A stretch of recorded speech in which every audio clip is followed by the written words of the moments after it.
Glorious time zone, everyone. Welcome to Sausage Links. Yes, it is pronounced Sausage Links. We're here to talk about the Self-Advocacy Survival Guide.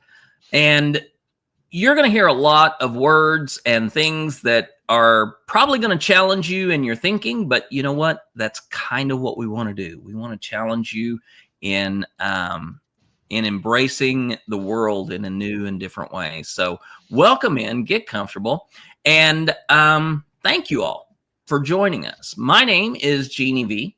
I am one of the hosts. Today I am dressed in a two-tone blue top with a gold draped neckline. I do have a bobbed hairstyle that is sort of an auburn brownish red. I do have my glasses on. My background is blurred out, so you don't necessarily see what's going on behind me. I'm also a transgender woman. So my pronouns are she, her, and I want to turn that over to my co-host, AJ. Hello, everyone. Thank you so much for being with us today. I am AJ Locascio. I am the executive director at Umbrella US. I am a genderqueer woman with short black hair and a gray streak in the front. Today I'm wearing a beanie and my headphones and sitting in a cool black with aqua gaming chair with a woven dark wood background behind me. I am wearing a gray Wichita State t-shirt. We're going to have to name your screen and just put a post-it on it and say, "Hi, this is screen." And just, whenever it's like, I'm in front of screen, and that's going to have to be the best for it. So yeah. Yeah. Today we are actually continuing our conversation about the hard work of the practical aspects of self-advocacy. The things that we have to do in order to advocate for ourselves, no matter what our circumstance. If you happen to be a part of the neuro-spicy community, right? If you don't look at the world, process information, or interact with the world in typical ways, in ways that are defined by people outside of you, this is for you. If you do look at the world in typical ways and you do have a way of fitting in with how people do things, this is for you, because we're going to be talking about speaking up for yourself and finding the tools and the abilities to get what you need to function your best in society. So, right now, AJ is dealing with something and wanted to start with that. So AJ, share with us what's going on. Well, I'm going to start with a celebration. Sometimes I come on and I'm a little grouchy. I haven't had enough of your energy yet, which there's a perfect example of interdependence right there. I haven't had enough of your energy yet in the day to bring me out of my kind of normal melancholy self. Damn, we were talking about sex right before we went live. I thought that would boost you just a wee bit, but okay. I know. Okay, but I did say that. Normally I come on and I'm kind of grouchy. Today, I actually am starting with a celebration. There we go. And by the way, it's perfectly normal for us to be talking about sex, y'all. We're both sexologists. That's how we met, is doing that as our careers. So it's a normal everyday conversation for us. Absolutely. So I do want to celebrate. I have been at my desk for an hour and a half today without much discomfort. Yay. I know. That's big. It is really big. I have been on my ass on the couch because I'm not used to not being able to use my legs to get around and do the things that I want to do. And since our last episode, I have found some information. Not only do I have the broken left leg, foot and Right. ankle that I had to have surgery on. I was walking on my crutches and I fell. I know I said that, but since then I've actually found out what happened. I broke my knee. Yeah. So I have both legs are out of commission right now. I am using a wheelchair for the most part to get around. I am, however, able to stand and do the things, but it is extremely, I was already struggling before Yeah. this, but it is extremely difficult for me to feel like I am dependent on Yeah. others. I get very angry. I tend to be kind of angry anyway. That's just kind of, it goes along with that melancholy. Yeah. I can be happy and angry and happy and melancholy all at the same time. Yeah. So it has been very, very difficult for me. And I have to remind myself that we were never meant to do this life alone. We were never meant to um, not ask for help when we need it. Right. That is not what it means to be human. And that interdependency, I am fiercely independent Mm-hmm. um, to a point where it is detrimental, which has happened to a lot of people who had to be adults as children. Right. Um, and I would say a lot of people in our generation are Mm-hmm. like that because we had to be adults as children, or we were told to, you know, do the things and you can do it. Um, Yes. even when really we couldn't do it without help. So interdependency is something that is important, but it's something that I have had to learn through the years. And it is something that right now I am struggling to remind myself that it's okay to ask my partner for support. It is okay to add to their burden, if you will, Yeah. because I need help right now. I can't do everything by myself. I absolutely need help and support. Yeah. Sometimes emotional and mental, sometimes physically. And so that this episode is really coming at a good time. We talk about interdependence in the book. Jessica, our co-founder, and I talk about interdependence a lot. In fact, we missed last week because Jessica and I were doing a keynote um, really on work and how ND work looks and how she and I are interdependent Mm-hmm. to do the work that we do with Umbrella. And her story's great. So be prepared sometime in here. I will, because I have her permission, share why this is such a hugely important topic for her. Right. So that was kind of a long, drawn out thing of I feel broken Mm-hmm. and I don't like it. Yeah. And you know, we talked about the um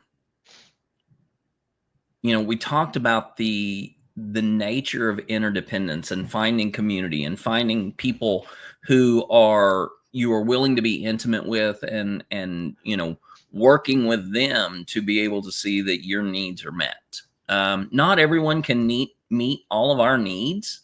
Not everyone can be there in every circumstance, but if we have a community of people, if we have a network of people that we can connect with, whether it is in our life, our homes, our community that we live in, the workplace, our schools, wherever we are, that basically allows us to say, hey, if this person who normally meets this need is not there, then I have these other people that I can check in with and find out, can I do this thing? So we are taking this now into the practical of how do we reach these people, how do we connect with these people, how do we ask for these things, how do we know what we need, because that right now is huge. I am going to offer a bit of a content warning for this episode and some boundary establishments. First of all, we are looking at a brand new administration coming into power in January. The 2024 election just happened.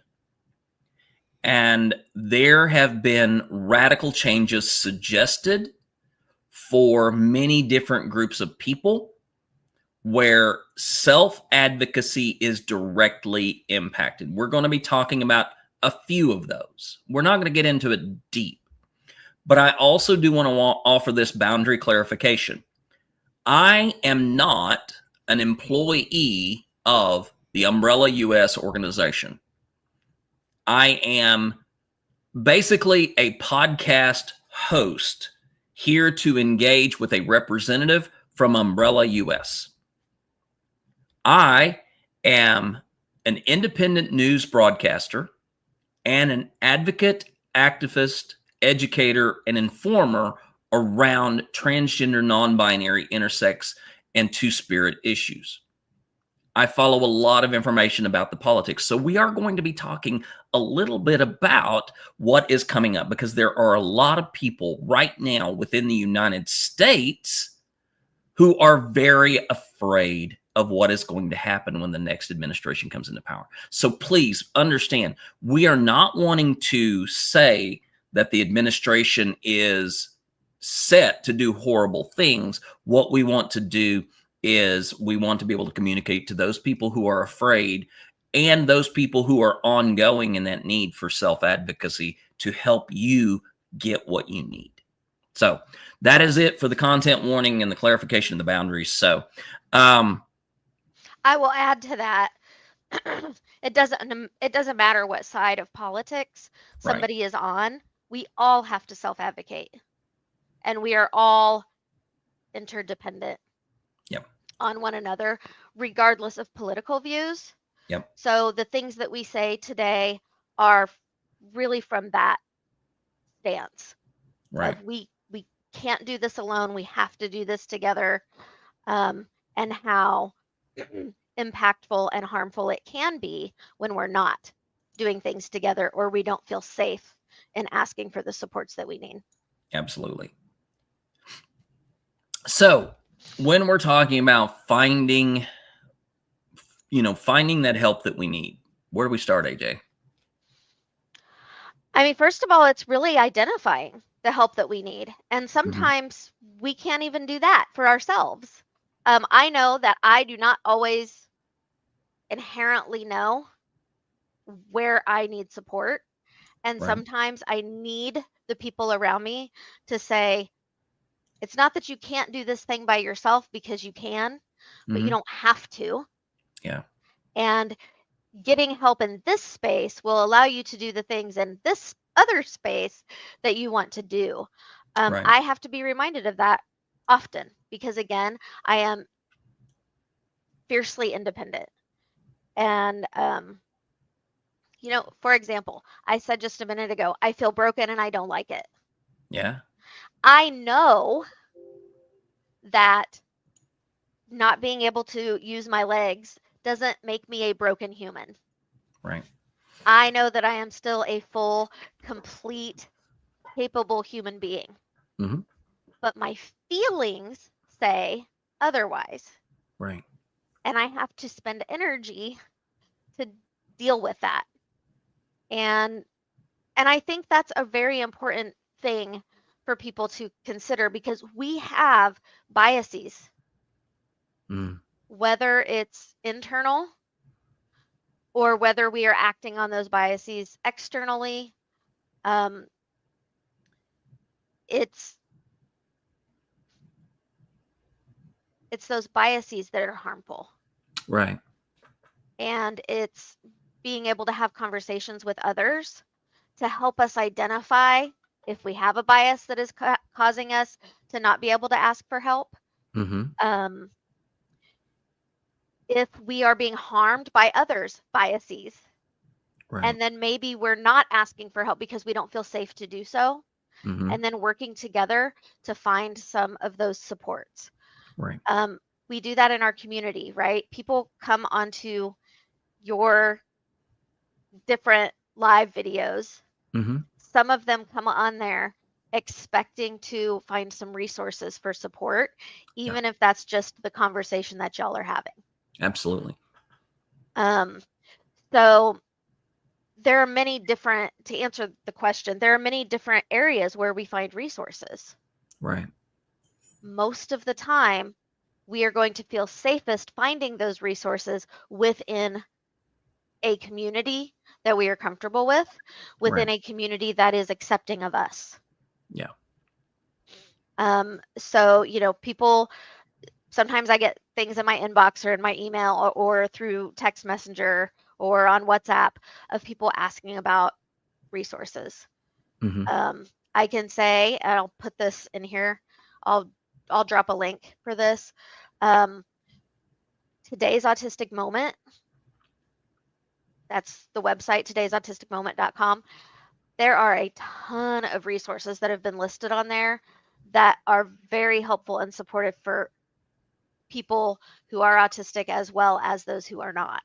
Right. So that's one example of a place in our community where we can find those kinds of supports. It may not always be that we can find those support right where we're living in our community, especially if you're in a small community or if you're rural.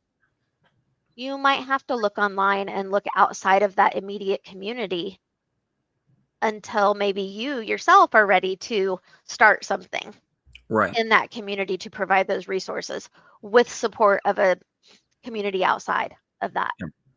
Absolutely.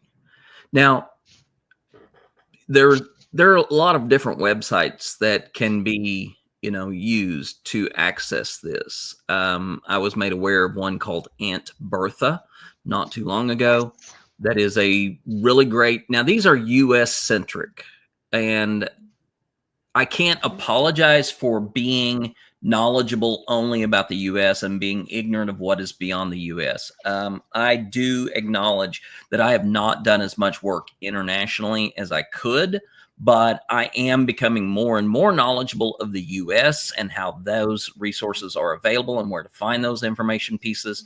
But AuntBertha.com, I think, or .org, I can't remember which one it is.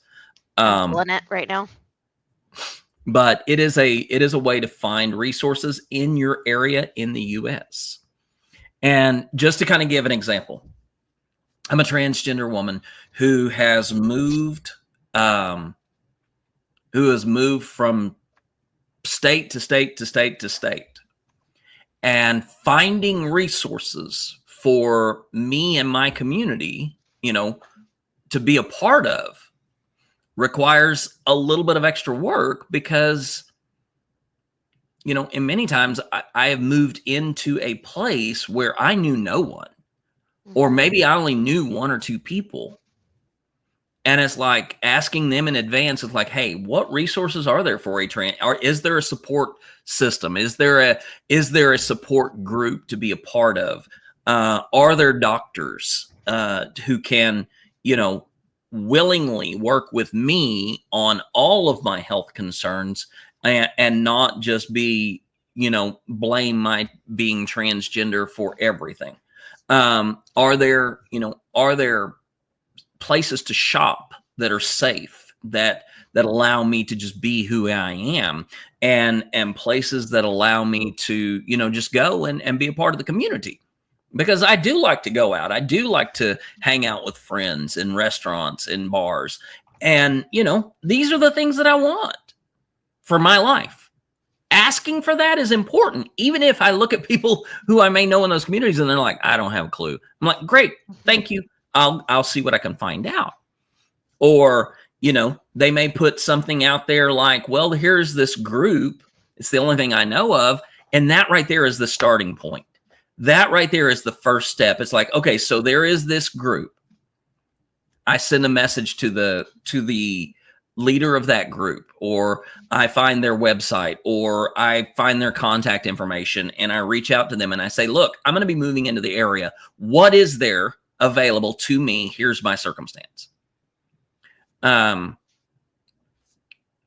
now, There's a bigger question because, as I said, with the new administration, there is a move to sort of limit my access to areas as a transgender woman. Going to give you one practical example of this. In Odessa, Texas, the city council has passed an ordinance that will allow a citizen of Odessa to sue a transgender person or a person they believe to be transgender who they find in a restroom, whether it is a public or a private restroom. They can sue them for a minimum of $10,000 for each instance. So if there are 4 people who walk into a restroom and find this transgender person in the restroom and they have issue with that, all 4 of them can sue. And again, this is a public or a private owned business. Now, politics aside, transgender people are going to have to find a place where they can safely go to the restroom, which means identifying businesses that have non-gender identified restrooms, finding places that have single stall restrooms that are single occupancy restrooms. Because even in places that were friendly, that does not mean that, those people who are a part of that can be trusted to let someone use the restroom. Mm-hmm. So where do we find that information? There is an app that is available. It is called Refuge Restrooms. It is updated by, people in real time at what restrooms are safe for a person with gender identity differences to be able to use. But going back to the Odessa example, there is no provision within the law for people who must be accompanied by another person. Mm-hmm. So that if you have an individual who needs assistance in the restroom and they are being accompanied with a cross-sex person, they are in the wrong restroom according to the ordinance. Right. Those people can also be charged. Right. And sued. And this is not a hypothetical situation. Here in Wichita, we had an autistic man at the library with his mom who did provide assistance, and he needed to use the restroom. Security became involved because she couldn't, because she went in the restroom with him. Or I can't remember whether they went into the men's restroom or the women's restroom, but security became involved and they got in trouble because they really couldn't use either of those restrooms. Right. They didn't know that there was a unisex restroom on the premises. It wasn't with those restrooms. Right. It was somewhere else in the library. They didn't know that. So this is something that we need to understand, the interdependency that we have, whether we are somebody who experiences any kind of gender difference,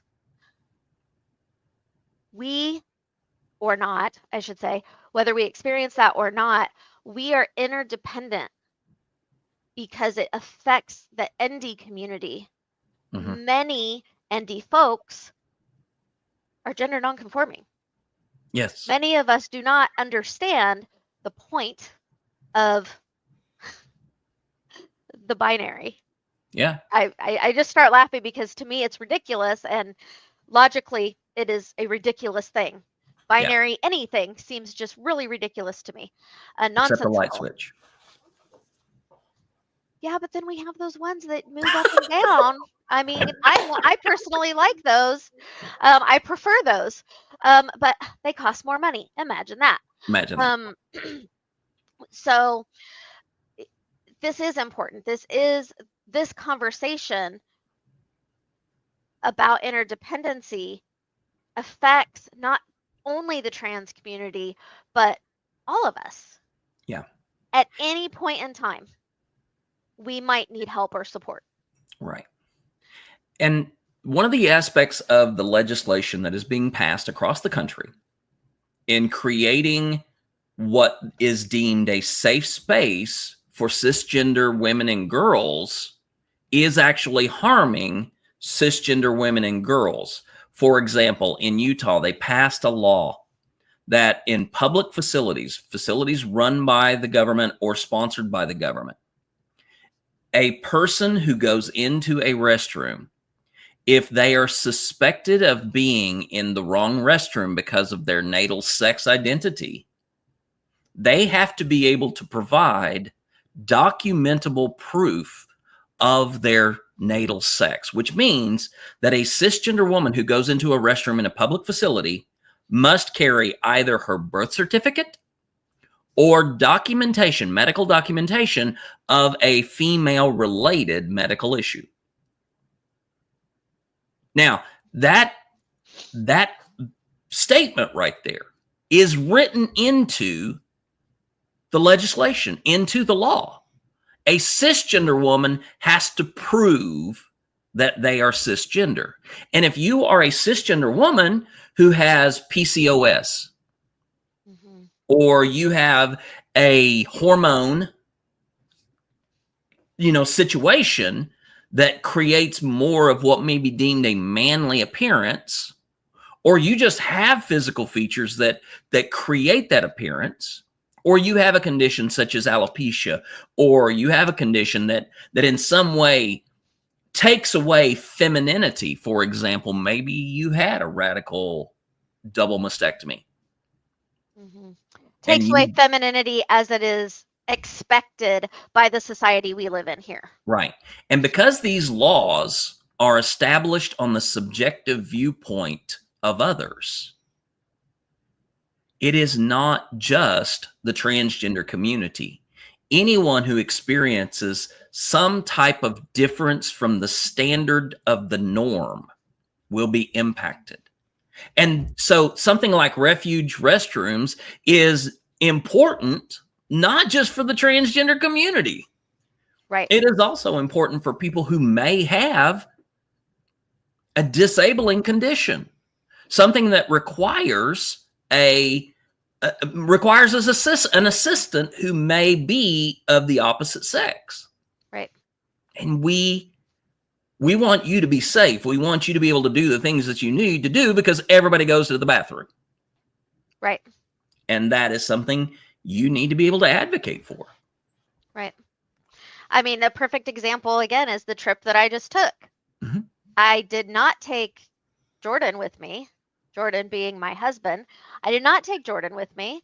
I took my daughter-in-law. She could easily accompany me to the women's restroom. Yeah. But I don't usually look for the women's restroom. I usually look for a family restroom or something. Number one, that's much easier when you're in a wheelchair. Right. It's much easier to get in and out of, or I have found that for myself. But that was a consideration.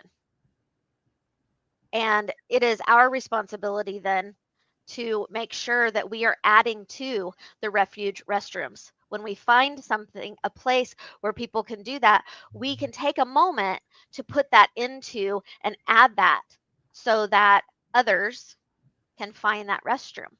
Yeah. It's not only something that the transgender community should be using. It's something that all of us should be participating in because that's that interdependence piece. Yeah. I do want to share just a quick little quote that I found on interdependence. This is from the humansandnature.org. And they had the question of what does it mean to be human? And now this was written in 2019. It was written by Kathleen Smith, and they wrote a piece called Interdependency.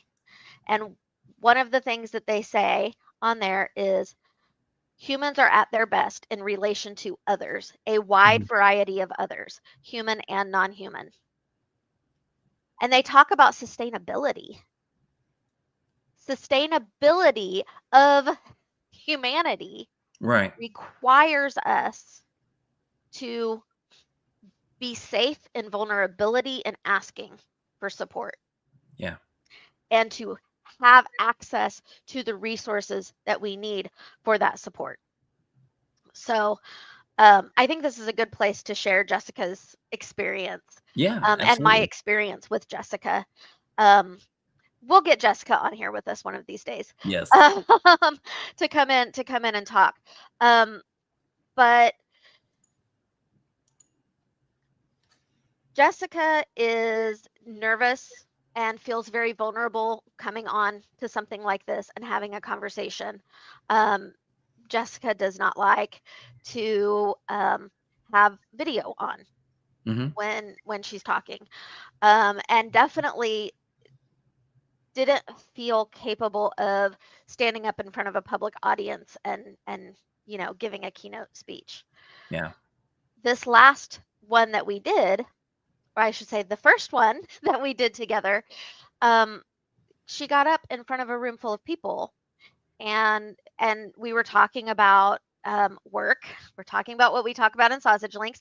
We're talking about work and what fulfilling work looks like, and the 5 things that one must have in order to have fulfilling work.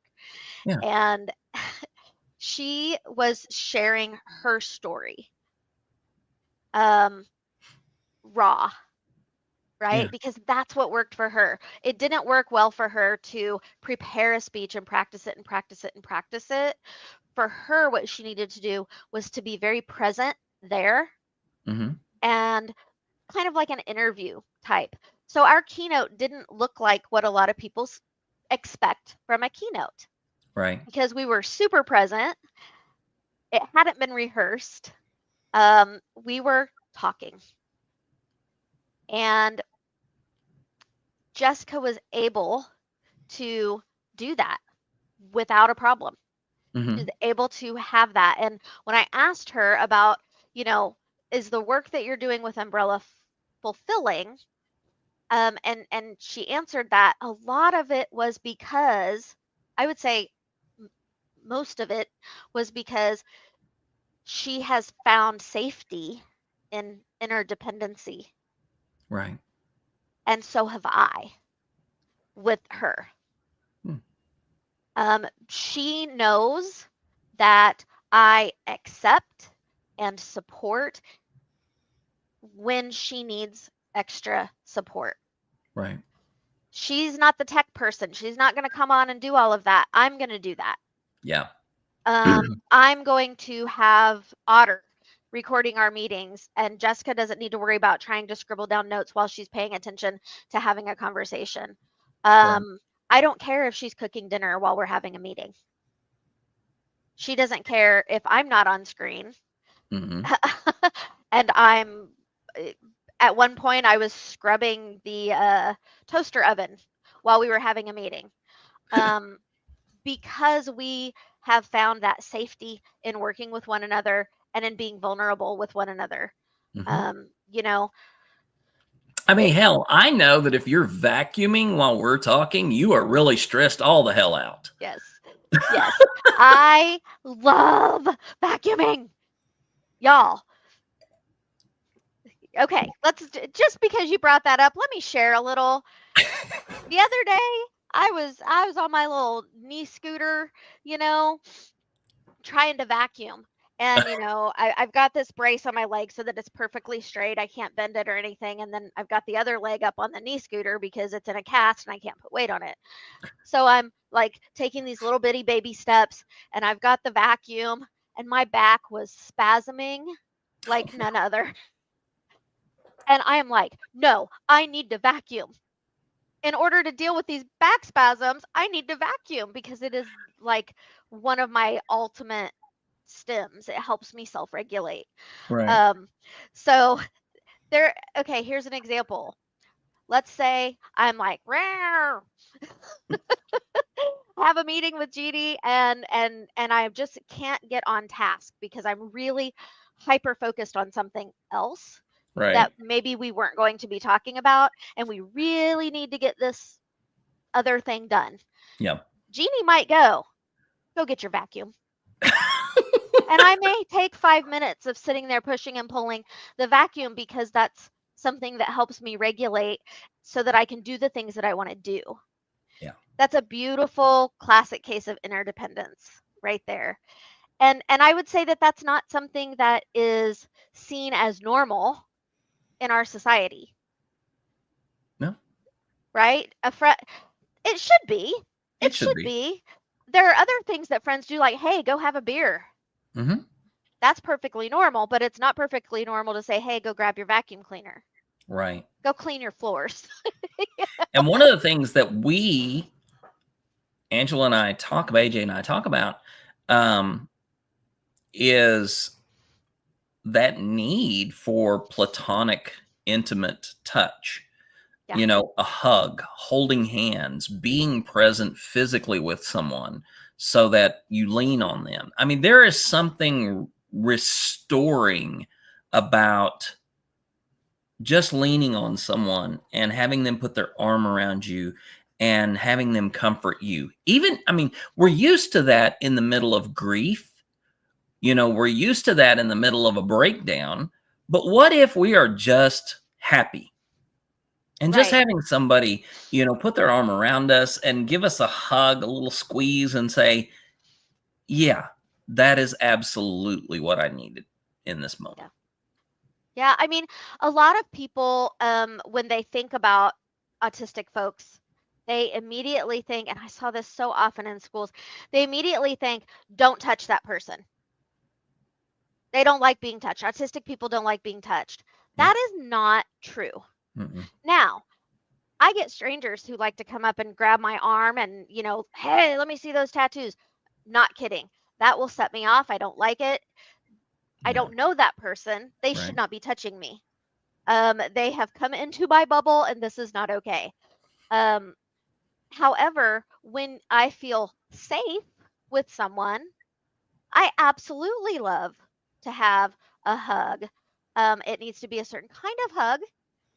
Mm-hmm. And the people who know me well, who I hug, know that they can't give me a little baby pat kind of hug without it really upsetting me. Like I just felt myself go, oh, because I really don't like that sensation.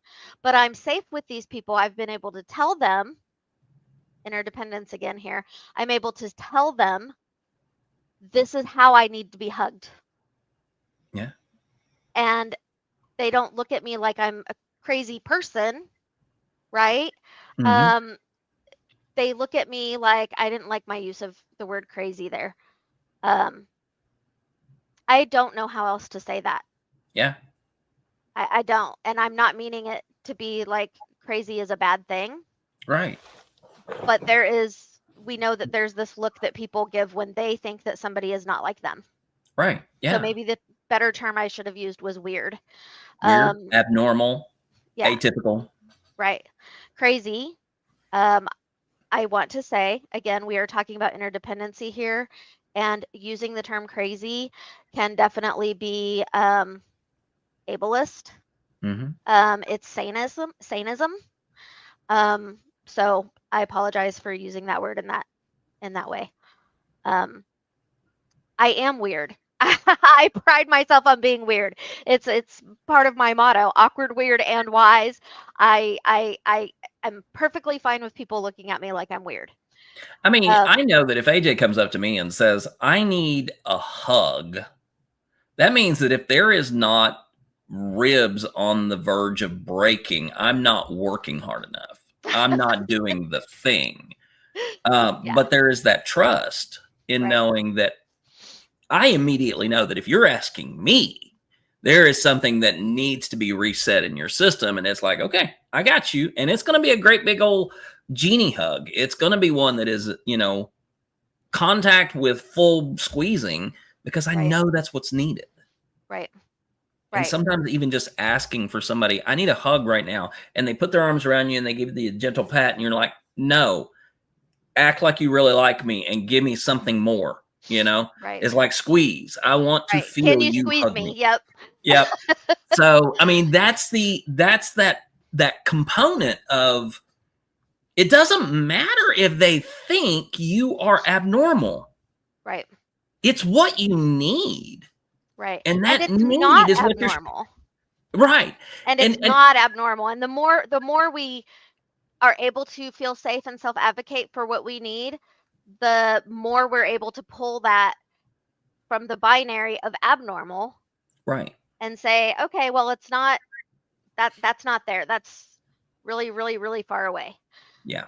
There's this I mean, whole, line. okay, because both of us are sexologists, we try to bring a normalization of the concepts of sex into all aspects of life. So I'm pretty sure I know where Angela sits on this, but I'm going to make a very clear statement. 50 Shades of Grey sucked.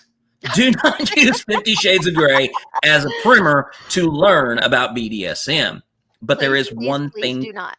Yeah, there is one thing that it did, is that it opened the door to the conversation, because BDSM is not always about sex. In some cases, it is a part of helping people regulate their emotions or their nervous system. Right. And it's easy to say that this thing which has been demonized, this thing which has been made to look ugly, there are some people who need that type of power exchange. Yeah. Whether it is mental, emotional, or physical, they need that in order to function and to be able to cope in the world that they live in. Right. I mean, that is absolutely the perfect example of interdependence. Yes. And it's I like it as an example because so many people don't understand it. Right. And then when you start talking about it, that you have a power, I am really struggling with finding my vocabulary today. You have a power dynamic in play where you have one person who appears to hold all the power Right. and another person who appears to not hold power. Again, there we are with the binary. Yeah. That is not accurate. Right. Um, And this is why it's called a dynamic, because the interchange of power is an ongoing interaction. It is not a static. The person who is perceived to be in power and the person who is perceived to have no power, that is not true. right. It is absolutely not true. It is really a consensual, agreed upon, negotiated way in which someone interacts with one or more partners, because Exactly. they need that safety and support in knowing exactly what's going to happen with their vulnerability. Yeah. It is, I'm going to be this vulnerable with you, and in doing so, I need this from you. Right. And any partner in that dynamic can have that vulnerability. And I will say, in healthy relationships, does have that vulnerability. And that is absolutely what we're talking about when we're talking about self-advocacy in the world. When you go into a retail business, there is a power dynamic the moment you walk in there. The owner has power in terms of how behavior is done within the shop, what the prices are of something. The person going into shop also has power because they know that business owner is there just for them to be able to do the thing that they want to do. There is a room for negotiation right there. If you've ever been into a place, really neat, and I come back to bathrooms because it's something that we can all relate to. If you've ever gone into a place where you really needed to go to the bathroom and the first thing you see is no public restroom available, you have two options. Well, you have more than that, but the most obvious is leave and go find another place, or go to the person and say, this is an emergency. Can I please use this? That is self-advocacy. Mm-hmm. Just asking is self-advocacy. Right. And interdependence. And interdependence. We depend on, the simple things that we don't think about. They may be really simple to an individual, but maybe for another individual, they're not simple things. Right. But every single time we do anything with another human being, interdependency is there. Yeah. If that is not embraced from something that we can do together, that we are a team in whatever we're doing, then there is then a breakdown of communication, and there is a failure of humanity. Yeah. Because what we're doing is there is a human in need of something, and then the other human isn't providing it. Right. Nor are they providing resources for that person to get what they need. Now, here's the next question. If that person does not provide this, if this person stands in the way of you getting your need met, how do you handle it? How do we go to the next level? How do we negotiate when we encounter a wall? And I think that's an important thing to understand, because we can walk away. We can go and we can try to find a more accommodating situation. And in some cases, we do have to do that. Right. Because there may be a hard and fast rule that says this person cannot meet our need in a particular way. Right. And unfortunately, for some folks in the ND community, we feel stuck in a situation, and we feel like we can't move away from that into something that is safer, into something that is healthier, and into something where we truly can be interdependent. Yeah. And that is where we, as a community of NDs, the ND folks in our community, that is where we need to share resources that we have as much as we possibly can, so that when somebody is in that position and they feel alone and helpless, we can provide, or they can find these resources to get out of that situation. Yeah. And a lot of times that situation is put in place by law. Mm-hmm. And we don't have the money or the resources to access what we need to be able to fight that, to be in a better situation, because sometimes people prefer to have someone be codependent Mm-hmm. than interdependent. Right. Codependency is kind of a bad word, and it's used a lot for people who are actually practicing interdependency really well. Yes. The term codependent might be used. Codependency, when interdependency is there, is great. When it's not there, and when it's being used as a weapon against somebody and it's being harmful, then that's not so great. So it is important that we understand the difference between codependency and interdependency. Codependency being a true, not even a power dynamic, Right. but a power play. Yes. Of this person is going to be dependent on another person.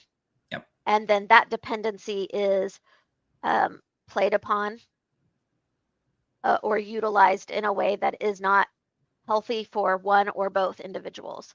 Whereas interdependency, promotes healthy relationships where vulnerability and boundary making and boundary maintaining is not only expected, but highly supported. Yeah, absolutely. We're coming into the top of the hour of this program. We do want to open up, if you have questions, if you have, experiences you would like to share, be sure to go ahead and drop those into the chat if you're watching us live. We're broadcasting on TikTok. We're broadcasting on YouTube. We're also broadcasting on LinkedIn. So if you're in one of these places and you would like to ask a question or you would like to share a little bit of your experience, please feel free to do that. For example, Trash Panda Unicorn 1969 says, teamwork comes into all areas of life as well. This idea that we work together, it applies in so many different areas. And that is something that, we hear in like athletics. We hear it in a workplace setting. We don't think about it in terms of our friendships. We don't think about it in terms of our relationships. Sometimes we do. Some people will use that language in talking about, an intimate relationship, but in many cases, not focusing on that teamwork aspect is really interdependence. That's a great example, actually. One of the conversations I have a lot when I'm working with people is your medical team is part of a team. They're not your boss. They don't get to tell you what you must do. They get to give you options and tell you what they think is best for your health and what's best for you. But you are a member of the team and you get to make decisions. Well, and one more point, I mean, to take it one step further in that, not only are you a member of the team, but you're the captain of the team. All they can do is give you information, give you options, ask you questions, and then you get to be the deciding factor. Yep. Yeah, it's like, a lot of people kind of will ask me like, okay, so I'm the coach. And I'm like, oh no, they're the coaches. They're the coaches. The other people are the coaches. You are the person who gets to act. Yes. You are the player who is making decisions on how you are going to play, what you are going to do based on the knowledge that you have and their guidance.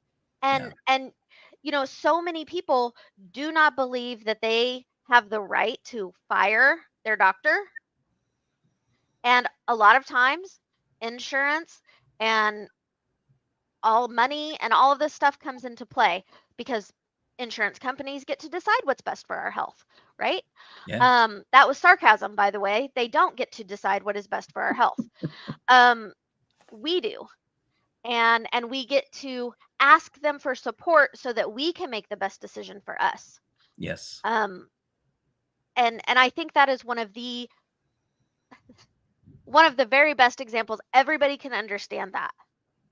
Everybody can understand what it's like to go into a doctor's office or another health care provider and be told and maybe be the other person is very condescending, they don't have a good bedside manner, whatever, where they are just outright telling you, you don't get to make this decision, you need to do what I tell you to do. Yeah. And I think many, many, many people have experienced that for themselves or seen somebody who they care about who experiences that. And, it's really important that we are interdependent as a society. The fact that we are not interdependent is what is hurting us the most. Yes. From an economic standpoint, interdependency is necessary. Yes. But that is not what our society here in the US has been built upon. No. It has been built upon radical independence. And that is the concept of radical independence. Right. Yeah. The concept. You know, my favorite response to somebody saying, you know, you got to pull yourself up by your own bootstraps. My favorite response to that now is, who made your boots? Because 999 times out of 1,000, you didn't make your own boot. Right. Somebody made your boot. You just went and bought it. And not only that, you got to go and pick out the right size of boot because they made multiple boots for you to choose from. You got to pick out your style of boot because you wanted it to look the best way possible for you, because there are many different styles of boot. And there are many different brands of people making different styles of boot and different sizes of boot. So tell me again how you pull yourself up by your own damn bootstrap when you need somebody to make your boot. Greg asks, what is, by the way, what is the difference between interdependent and codependent? Okay. So interdependence is when two people mutually negotiate and agree upon how they are going to interact with one another. Codependence is harmful and happens when one person is dependent on the other person without having power to make decisions on what that dependency is going to be. Do you have anything to add to that? I would just put it this way. Interdependent is affirming of the differences within a relationship. Codependent is an effort to deny that independent, you know, sense of self within that relationship. You are so identified with the other that you don't identify yourself and your own needs. Interdependent is going to say, we're all a part of this. And going back to the illustration of team, let's look at a baseball team. You know, the third base player cannot play first base during the game. Now, can they be interchanged? Absolutely. Maybe they are both, you know, maybe they're able to go back and forth. The pitcher cannot play both pitcher and catcher. It's not possible. So there has to be a distinction. There has to be an individualization, and that's interdependence. Mm-hmm. But in a fucked up team, you get a second baseman who really thinks that they are hot shit, and they're going to play all of the positions. They dash out into the outfield to go for a long fly. They run over to first base to cover every time, right? That's not differentiating. Right. And if a team depends on that second baseman to play all the positions, that's codependence. Yep. And both are losing, the team and the player. Absolutely. Absolutely. And then there comes feelings of frustration and you know, there's another differentiation. When we are interdependent, that is more fulfilling versus codependence, which takes so much energy. You know, we see codependence a lot. We see all these, you know, TikToks and things like this differentiating the generations. Mm-hmm. And as you're getting closer to the current generation, it's, oh, they're so needy. They need all these things. And we're seeing that. And in some of those relationships, it's interdependent and it's good. You know, you've got multiple generations living together in a home. They're all providing for that home. They're all doing things to help and support everybody else. Mm-hmm. In other situations, you have elderly parents maybe taking care of a person who is more than capable of doing these things by themselves. Yeah. And the parents are holding on to that relationship and trying to control that other person and that other person is allowing that to happen, but it's Right. harming both of them. They haven't actually talked about the dynamics of that relationship and whether it's good for them or bad for them. Yeah. And that's where those two different familial types of dependence. One is interdependence because it's healthy, they're having conversations, they're negotiating it, and then the other one is not healthy and it's just a control space where everybody's energy is just everywhere. It's chaos. Yeah. And, that difference of codependent and interdependent, codependent is always going to leave the residue of toxicity. Mm-hmm. You're going to experience toxicity that pops up in different places in your life. And whether that is resentment or frustration or avoidance or denial or any of these other manifestations. Martyrdom. Yeah, martyrdom, saying, well, I've got to do it all because. Yeah. And there's going to be those bits of residue that pop up. Interdependence is going to be a situation where those bits of toxicity may pop up, but there is a mutual accountability saying, hey, hold on now. Hang on. Something came up there. Can we work through this so we can bring us back to sort of this homeostasis where everybody's needs are being met? Yep. I mean, we all have toxic shit that bubbles up in our life because, hey, well, most of us are fucked up in some way or another because of trauma. Yep. And we have not known that in our life.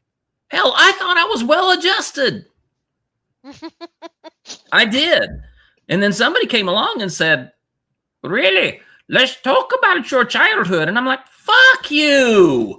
And it's like all of a sudden I realize I've got shit in my life. And part of the problem that I have relating to other people, working with other people, is based on that stuff. Mm-hmm. And having people say, Genevieve, hold on here.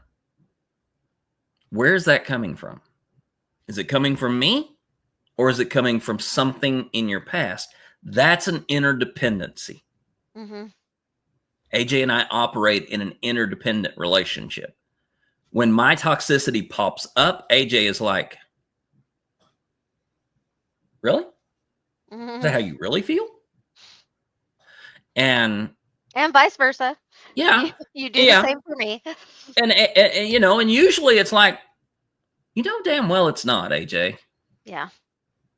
But that's interdependence, bringing us back to that homeostasis through mutual accountability. Yep. And then in a codependent situation, there is going to be taking advantage of, using that as an opportunity to start a fight, using that as an opportunity to manipulate, using that as an opportunity to try and throw the power dynamic off. Yep. Using so those are the main to control. Yeah, control. And those are the main differences between the interdependence and the codependence. I love that question because I really do feel like we are in a place right now where as a society, we are starting to learn the difference between those two things. And we're just starting to learn it. And I think we can thank the younger generations for showing that to us. Yeah. For saying, wait a minute, y'all. We didn't agree to live our lives like this. There are better ways to do it. We are willing to work. We are willing to do these things, but we're not willing to do it in the way that you did. Yeah. Because we saw you burn out. We saw you become exhausted. We saw you be taken advantage of, or we saw you be over controlling and reactionary. We want to be responsive. Yeah. And there is another difference between interdependency and codependency. Codependency is a reactive relationship. Interdependency is responsive. Yeah. And inherently more helpful, more healthy. You know, as part of the, you know, as part of the Gen X identified group, there's a lot of focus on how, in many cases, we were taught to function on our own, independent. And, you know, maybe you were a latchkey kid. Maybe you were just in a situation where you had two parents who were out of the home and you had to work. I put this question to you, to the crowd in general. AJ, if you want to jump in on this. But what is the difference between a Gen X kid who had to learn to take care of themselves and a kid who was maybe raised during the colonial or the frontier times, who was taught how to take care of themselves? And they would go out in the woods and they would hunt and they would skin food and they would bring in their food and they would take care of themselves. What's the difference between those two? Well, you know, I'm going to have something to say here. I do hope other people have something to say. I want to see theirs, but I'm going to share what my son said to me. He said, "Mom, thank you for not being a helicopter parent." Yeah. I have seen how these people are interacting with their parents and is not good. Yeah. And what he meant by that was simply, thank you for showing me how to do the things so that I could. Right. You know, when he was 11, he was able to do his laundry. I didn't just say, hey, go do your laundry. I said, hey, are you ready to start learning how to do some of these things for yourself? And then showed him how to do it. It's something that we practiced. He made mistakes, learned from the mistakes, moved forward. You know, that's the biggest difference. We, as parents, a lot of times like a codependent relationship. That's why we have so many of these idiomatic expressions like stuck on your apron strings.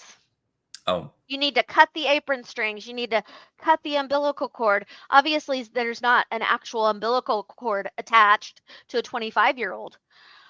But what people are saying there is that person needs to be allowed to learn how to live their best life in the best way they can. And it's a parent's responsibility to provide resources for that, to provide instruction, to provide people outside of ourselves who may be a better resource. And I think that's the big difference between then and now. Yeah. Panda said, we were forced to be, they were taught, which is right in line with what you were saying. Greg says that's going to take more processing time than this podcast has time for. But the simple reality is this, and it goes back to the language that we're using. Kids in the frontier, kids in rural communities, kids in the colonial times were raised in an interdependent community. There was the idea that there's going to be somebody the next farm over. There's going to be somebody in the next place over. Then there's going to be someone who is like, hey, I don't know how to teach my kid how to hunt and fish. Can you do that for him? Gen X kids were codependent. Our parents needed us to be independent when we were kids. Yeah. Because often we didn't receive instruction. It just happened to us. Yeah. It didn't happen with us. It happened to us. Yeah. And the idea, and I'm not saying this is a bad thing. My mother was a single mom and did the best she could for my sister and I. And being able to take care of ourselves was a necessity for her because she had to go out and work. That codependence, though, brings a little bit of toxicity into it, because here are two kids who are learning to take care of themselves, while at the same time, she wants to be a parent and expecting certain ways for this to be done without taking the time, without being there to coach and show us. Right. That's the difference. And that's because she came from a community, a society that's not interdependent. You know, it takes a village. Yeah. Right? That, I love that expression. Well, actually, she did come from an interdependent. But the thing was, is she moved out of that and had kids. Yeah. There was no interdependent afterwards. Right. Which happens to so many single parents. Yeah. Right? Yeah.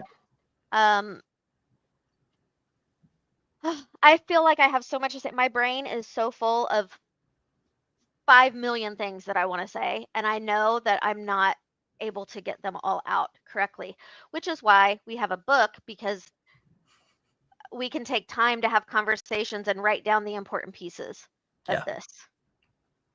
And we are at time. We're at 15 after the hour. So we are going to have to pick up some of this stuff either in the after show or in our next podcast. But we are very grateful for everyone who is listening. And you can reach out to us through the various different contacts that we have. You can reach out to us through info@umbrellaus.org. and ask questions. You can contact AJ and I through our social medias, as well as the umbrellaus.org social media sites.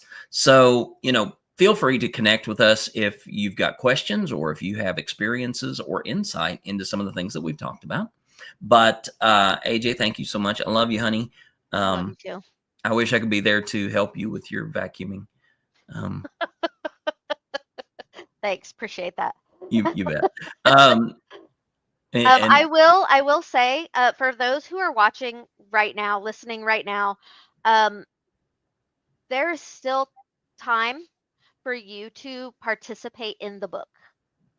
If you want to participate in the book in any way, there are lots of different ways. We're very accommodating as far as, we have some people who write their own thing and they write a whole chapter. We have some people who give a quote. We have some people who do a piece of art. We do interviews, podcasts. Literally, if you propose something to us, most likely we're going to say, how can we make that happen, and make it happen so that this book belongs to the community. Yeah. And it's from the community. It's not just a couple perspectives. The more perspectives we have, the better book it will be. Absolutely. So if you want to participate, you can text 316-247-1099. You can also email, like Jeannie said, info@umbrellaus.org, or get us on any of Jeannie's or Umbrella US's socials. Yeah, absolutely. And so until next time, thank you all for being a part of the conversation. We hope that you found something useful in today's sausage links, and we will talk to you next time. Awesome. Thanks, everybody.